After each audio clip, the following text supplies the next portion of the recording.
presenting the strange case of Ankur, cerebral palsy, whose brain scan 3D showed a very low perfused left half of brain. When examining the slices of the brain going from feet to head, we find a normal perfusion giving way on the right side of the picture to a deep blue mass.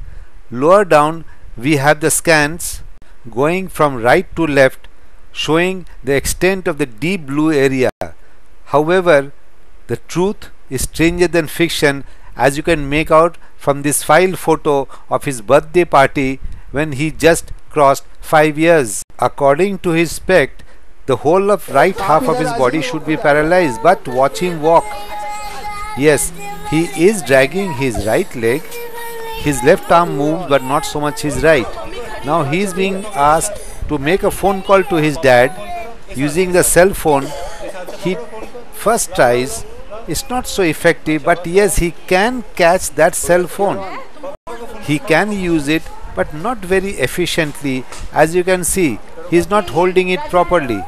However, when he is asked to do it with his left hand, which is normal, he does it very well. About a year after hyperbaric therapy, watch him walk. His legs are moving almost symmetrically. He can not only go up an incline, but he can come down an incline just as well without faltering or losing his balance, moving his legs normally. He can reach out to grab objects with that weak hand, right side, with on all directions, front, sides, up, down. Yes, he is dropping it now and then, but by and large he does it quite well. And to enjoy life, see him play the tabla and the drum.